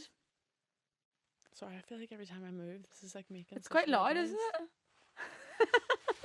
I was really happy with it. Yeah, I actually got it 2 days ago. I went to Levi's. Nice. Anyways, I have no real complaints about how I was edited. I think, you know, you're not like held at gunpoint being told to say anything in there. So like when you agree to have a conversation about something, if it is prompted, you're agreeing to that. Like it's not. Yeah. There's only so much an edit can do. Yeah, and I think as well, like I didn't give them much to work with, in the sense of like I wasn't very, very open and vulnerable. I do wish they'd have shown more of the friendship side of things, and of course it would be nice if like a bit more of my personality was shown, but at the same time, like it is what it is. Like I'm not too phased. Yeah. Do you have good, like, are you friends with lots of the cast now? You have good relationships with them? I've got my bestie Amy, and close with Cara, and I would speak to like 2 or 3 others. He's all in a big group chat. Yeah, but there's I just the amount of screenshots I've seen about people like chatting, I actually can't be bothered, so I just stay out of it. Yeah. Yeah, fair enough. I've got my close ones, and that's fine. Yeah, I love seeing Cara on it as well, just having 2 girls from Northern Ireland. And I feel like they did it so well, because they obviously like she's more feminine than I am, and like we had that like banter. Like it is really good, and she actually is like a big sister. When I say like she'll rake me like a big sister, like we didn't really see much of that though. I know it is so annoying. Like I wish you could have seen stuff like that, because it was great. Like we had like so much fun in there. Amy was so funny in there with all her little skits and her boots and everything. Honestly, she's like one of the best people ever. She's such a character. No, she actually is, and the thing is, she is like that. Like she is just like that. She is, like. I remember we went so after filming, we all went up to Manchester and like had a night out there, and just Amy on that whole night out, like I was just like, this girl is something else. Like she is funny. Like this is my best friend. This is my new best friend. Like 100%. No, she's great. She really is. So the show came out in May. How long was it then till did you wait until after it had been aired to film the reunion, or was that what was the timeline of that? The reunion was filmed on the 15th of May. 15th or 16th. So had you already seen all of... So we had to watch the episodes as they were coming out. and then the ones that weren't out we had to watch like the night before or something, the reunion. Right. So I had a link because I was in the airport like flying to go, Uh-huh. and we just watched it in there. So yeah, we'd kind of seen it all. Yeah. You pulled an absolute look for the reunion. I know, Be the Label, Brooke Andrews, Oh, is Northern that Ireland. nice? Yeah, she made Oh it my for me, and I was God. like, Brooke babes, my favorite color is blue. And I literally was just like, I wanted to look like this. I was such like a wee diva with it, and no, honestly, she was so nice, and she made it like so fast, and I was just like, Oh, that's so cute. Yeah, Her she, stuff like- is so cool. oh my God, it's so nice. Like a lot of the stuff on Love Island is Yeah. like, She gets a hers. lot of her stuff on Love Island. Yeah. It's really good. she's just such a nice person as well. Yeah, She's and lovely. rocked the heels out. The Did high pony. I know, like I was really, I don't know what I was doing. I think sometimes I'm like, do you know what it is? I got so in my head about it, and I was like, right, I go on about being a mix of masculine and feminine, and on the show I was just literally masculine, and I didn't mean mix of masculine and feminine as in like presenting. Sometimes I obviously would wear a dress, sometimes, Mhm. but more like my personality. Like I'm very much like, you know, with the girlies sometimes. yeah, like I don't have. I think I've got like 2 masculine friends, Mhm. mass lesbian friends. But yeah, I just thought, why not? And my mum also really wanted me to be feminine for the reunion. Really? Yeah, she really, really. Did wanted she go me to the reunion? No. No? My Okay. mum on a plane? No way. Does she not fly? No, she's Oh, just bless her. a bit of a homebird. Do you ever feel like you crave dressing up a little? Like, you know, if you haven't done it for Do you know ages, what? and you're like, you know what, it's time to get my glam on. I never crave it unless I'm on holiday, and I don't know why. It's so weird. Like, well, maybe it's because I go on holiday with like my straight girl group from school, and like they're all getting. they all take like 2 hours to get ready. I'm like, okay, you know what? I'm gonna do it. But I don't really. I'd never. The thing is, my whole persona will change when I'm in a different outfit. Like right now, I'm like this, but if I was in a dress, I like automatically, I'm acting different. I don't Yeah. know why. Like it just No, happens. that's such a thing. It's all to do with like how you're presenting yourself and how that makes you feel in your own Yeah. head and everything. Yeah, no, that is such a thing. And I just get like more self-conscious, and I think I've realized that like as much as like I can pull it off, sometimes I just shouldn't. No, sometimes I just don't really have the confidence for it. Like at the end of the day, Really? yeah. Oh, Yeah. Well, you were surfing. I did serve a bit of a look. I did. Well, Did you do your own makeup? My best friend, I've got loads of best friends. I've got like 4 or 5 best friends.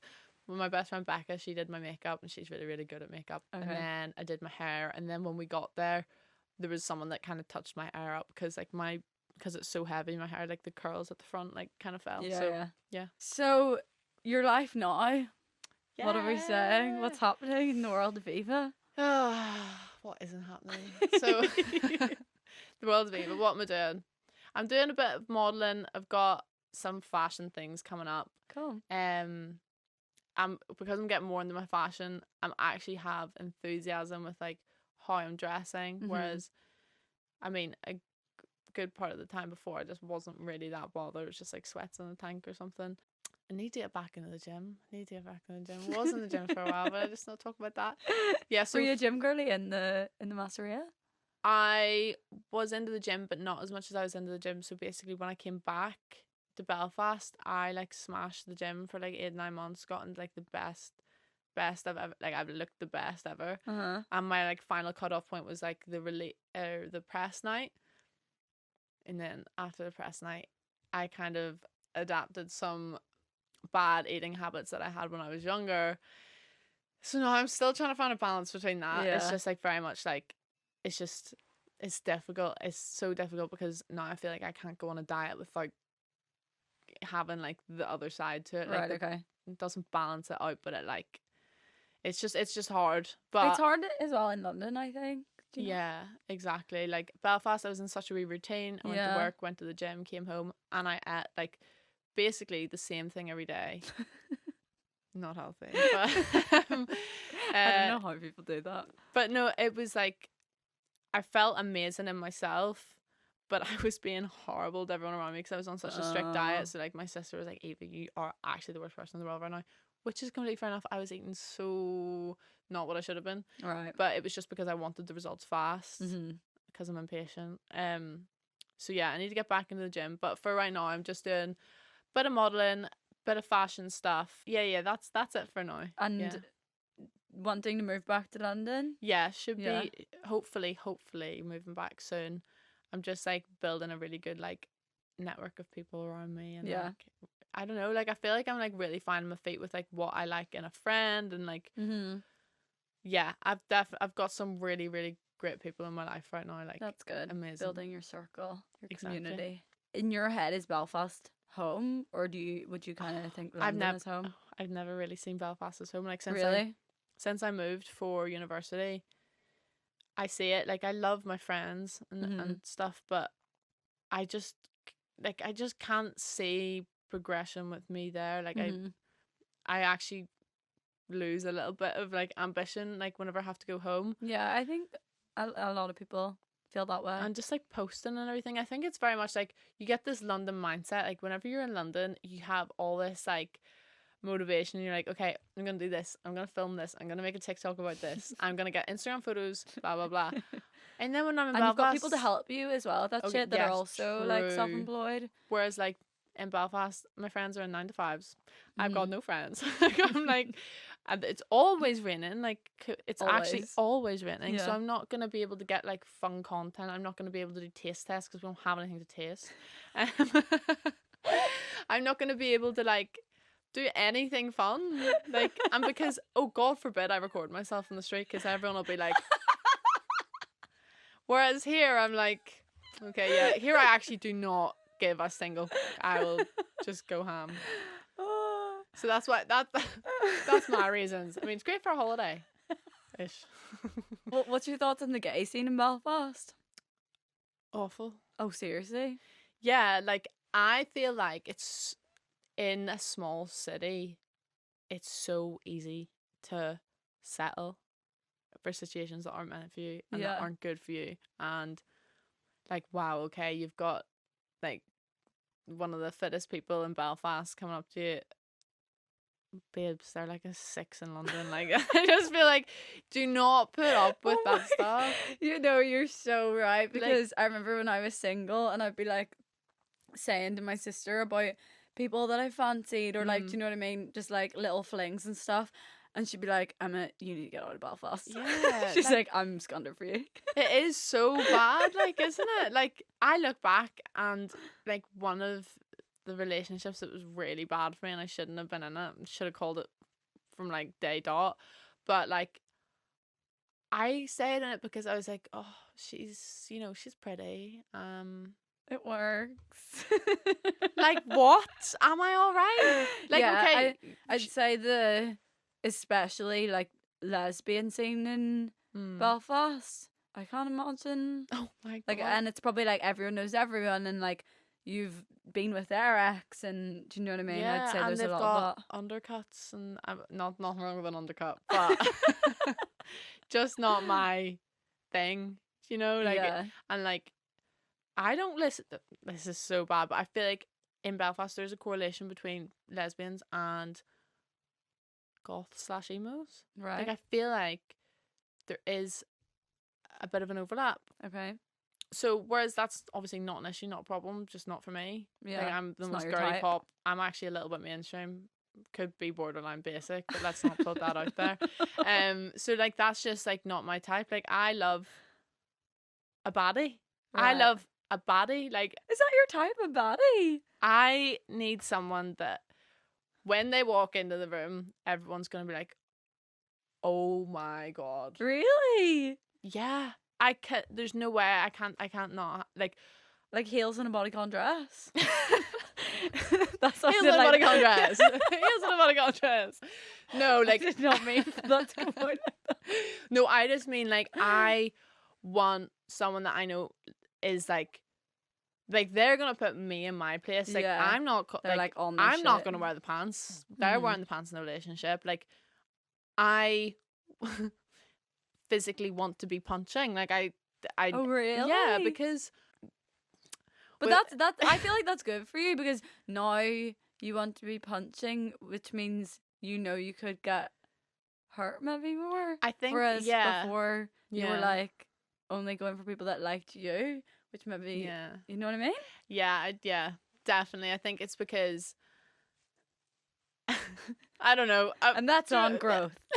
That is on growth. That is on how to bag a baddie 101.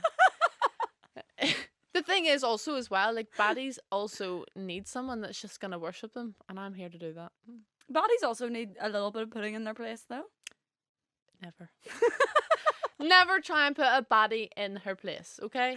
No, like genuinely, because baddies are like they are in the right in every situation. That's just maybe I'm just thinking about one baddie. No, I'm joking. Are you getting recognised out in London? Do you know what? I have such a bad resting sad face, and like I feel like I can come across as not approachable. So you can kind of tell when you get the look. Yeah. So there's multiple looks, and there was someone on a podcast talking about this. Anyways, there's multiple looks. So there's the look of like someone looks at you and then looks at you again. That means like, oh, they've just seen like a lesbian. They're just like double taken. Right. Then there's the look of like, and it's like normally like a straight girl, and she'll be like, oh, that's interesting. Like not like she's attracted, but she's just like, you know, intrigued. Okay. And then there's the bit of a, and if they're with someone, it'll be The top. yeah. The sorry. The top. The top that they think is so discreet And that it's you not. see every time. It's not, and it's not at all. Every single time you see it, and then that's when I'm like, oh, and I just either like put my head down or like just continue walking, because I'm never gonna be like, if I see that, I'm not gonna be like, it's me. Like, hi, I'm not gonna do that.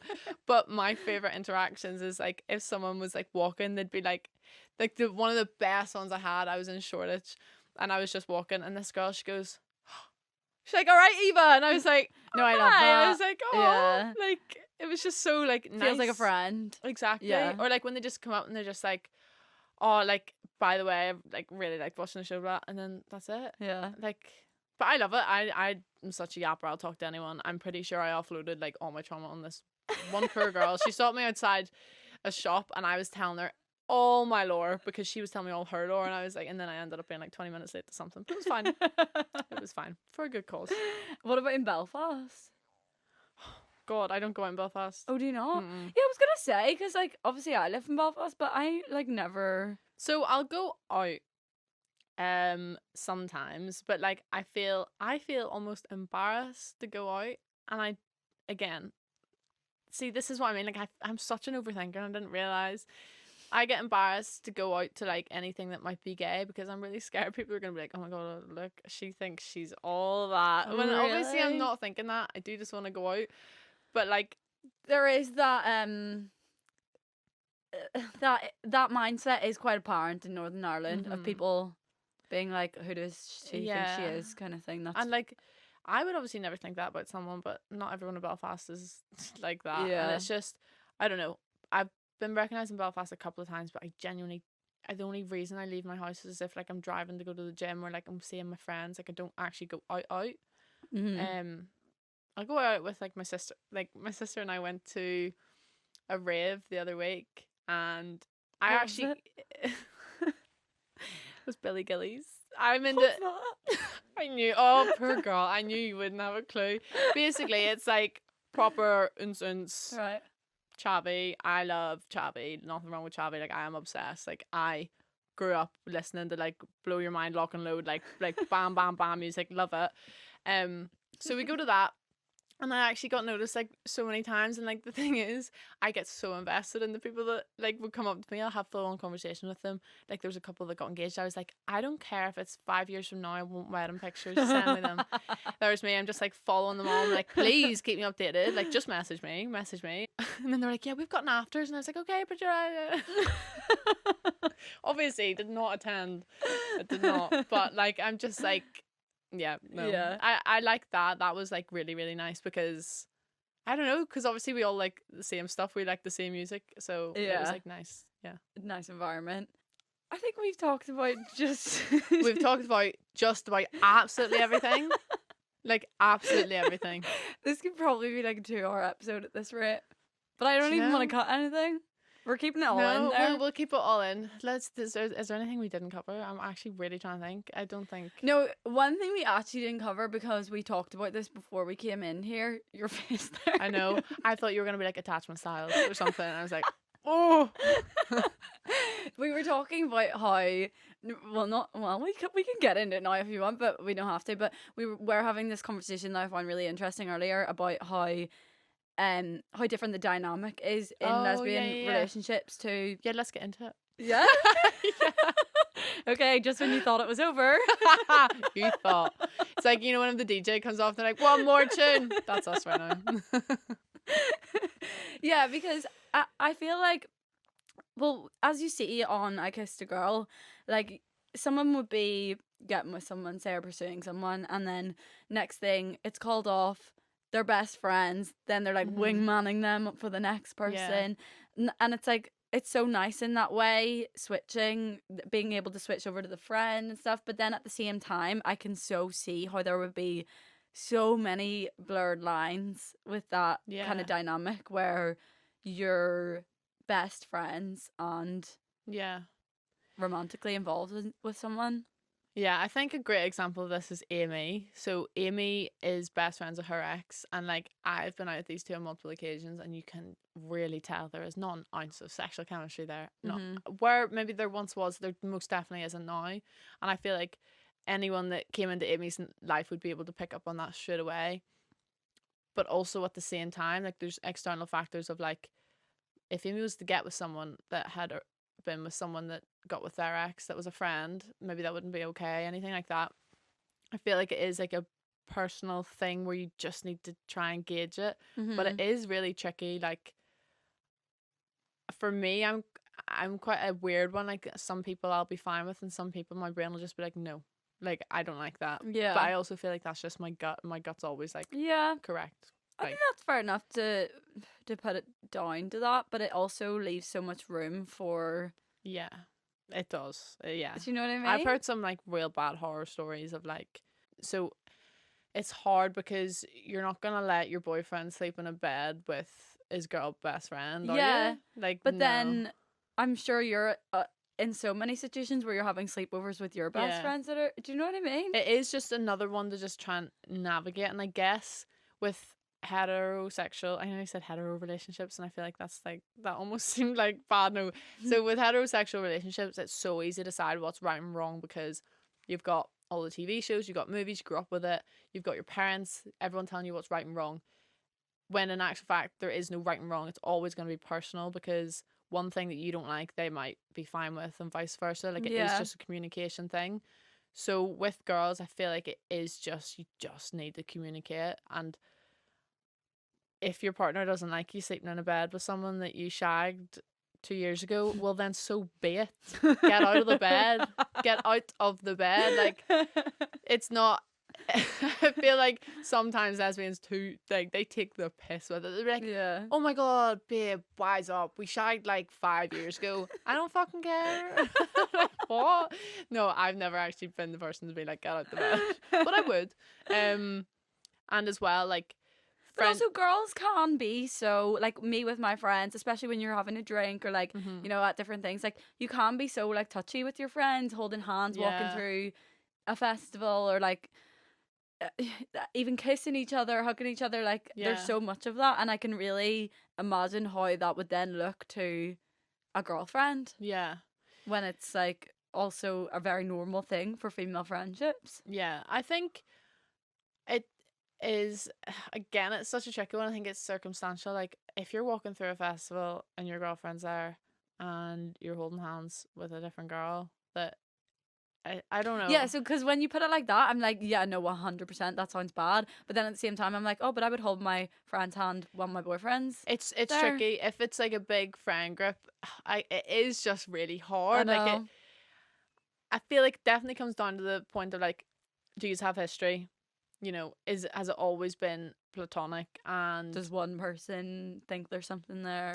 exactly. Yeah. And I think as well, it is very important so say if I was going into a relationship, I'm not going to start picking apart this person that I've just got with relationships with their friends. That's not my place, and I will always stand by it. It's not my place to do that unless I have reason to believe otherwise. Mhm. So if I meet someone and their best friend is a masked lesbian and there's never been anything there before, I'm not going to be like, and let's say they've been having sleepovers like left, right, and center. Like, Mhm. I'm not going to come into that and be like, stop doing that. Mhm. You're going into that relationship accepting Knowing that. that's already a thing. Exactly. Yeah. I think it is just like, it's really hard as well because and I do this myself and I catch myself all the time. So heteronormative things are like masc and femme. Mhm. So like, I'm so bad for it. So like, if the person I'm talking to, let's say for example, they were sitting on like a masked lesbian's lap because there wasn't enough seats, I'd be like, not happy with that. Mhm. Absolutely not happy with that. But if I'm lesbian, and this is where it's like so bad because it's like, why You're am I fine applying, with like, that? yeah. Like in my head, I'm like, oh yeah, it's so fine to be girly pop. Well, in actual fact, like that's probably the one, not the one you need to be looking out for. Like that's not okay. I think Yeah. it is really difficult to rewire that though, because you're brought up with that like all the Mhm. time. And like I've been guilty to it too. Like I've let multiple of my like femme like friends like sit in my lap if there isn't like enough space. Mhm. But like obviously if a partner like came to me with that, I would like change it. But I think now I'm like a lot more aware. And Okay. do you know what? At the end of the day, no one needs to be sitting on your lap. You don't need to be sitting on anyone's lap. All right.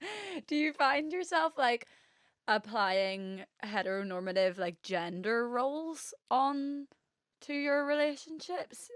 I feel like sometimes yes. Uh-huh. But it gets tricky because, like for example, if like whenever I was younger, if I was dating someone that hadn't dated a girl before, because I'm Mhm. quite masculine presenting, they would assume that everything I do would have to be quite masculine. You would kind of automatically go into that role. Yeah, and whereas I didn't want to be, like I am Yeah. like sometimes just not, like I'm not like that. I think I am quite feminine. I do have very feminine qualities. Mhm. To every shirk I'll watch and I'll be like, no, she doesn't. But like I think you do. I think I'm quite Yeah. feminine. But what was I saying? Oh yeah, About applying yeah. gender roles. Yeah, so it can be, and like I'll find myself doing it myself. Like Yeah. I'll be like, well, no, I need to do I this, should and be then the I'm one, like, or oh, yeah. or like if I was like getting cuddled for the first time, I'd be like quite awkward. But that's like obviously I don't mind a cuddle, but it's just like I'm just like, oh, is this shouldn't, it should be the other way around. But like that's just like me thinking that in my brain. But I would say I do quite like to be the looker after. Like I like to look after someone. I like that. I Okay. like caring for someone. But again, some may say that that would actually be quite feminine because it's like Oh, like maternal kind of. Not no. maternal. But you Wow. know what I mean? No, like, I get you. Yeah, I don't know. I think it comes down to the fact I just need to stop putting everything in like a mask or fan box. Like I need Yeah. to just like I just need to be me. I know, because they say that's like one of the best things about gay relationships is the fact that you can just like break free from norms Yeah. and not apply any of like these roles and just like do your own thing. Yeah. I think it's just difficult. Like I'm quite a structure based person. Like I love not I love rules, but like I love when there's like, you know, Set, guidelines, like, something that I yeah, can follow. I don't like when things are left too to grey me. Like area. no, I don't like that.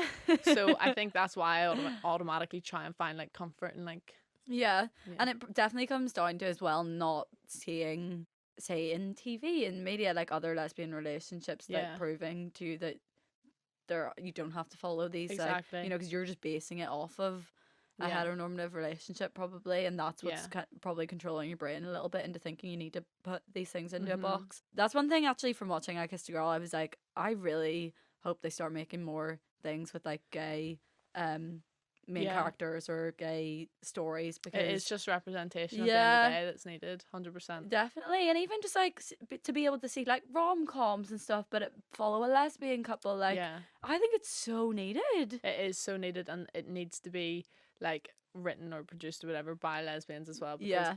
if you look at like, I remember the first time I watched The L Word, I my mind was blown because I'd never seen this type of representation, these type of feelings that I had felt and never felt like anyone else had felt them before. Like even like the whole straight girl thing, I was just like, whoa, like this is like a not universal, but like this is like a thing. And it made me feel so comforted. Like I felt like so validated. I was like, oh my god, I'm not like fucking insane. Like sorry, I keep swearing. Like this is like great. So I think but we'll get it with time. I think it is. Yeah. And I think that's also not only required for the LGBTQ plus community, but also like there's so many people stuck in the past, and I think if you could just like bring that into like mainstream TV and normalize it, it would like take so many people out from like this like very narrow-minded way of thinking. Do you know what I mean? I think I'm especially kind of thinking in like Northern Ireland where things can be so backwards. I just think culturally it's needed. 100%. I blame Belfast for a lot of things in my life, PDA being one of them. Like I just feel like I couldn't like. I bet. Like, I would never. Like, I'm sorry, can you imagine walking past a big group of smicks holding hands with a girl? Oh my god, I'd rather not. I'd rather not. But you know what I mean? Like that for them to also get used to that needs to be what they're seeing in their like zeitgeist too. So I hope to see more gay storylines in TV. I think we can leave it there. We talked about everything under the sun. No, I think genuinely everything. God. I'm gonna watch this and be like, Eva, shut up. Like, honestly. No, honestly, thank you so much for joining me today. Thanks for having I had so me. much fun. If people want to find you, where can they find you? Instagram and TikTok at Pimp the Imp. Don't ask. It's just PIMPTHEIMP. Thank you.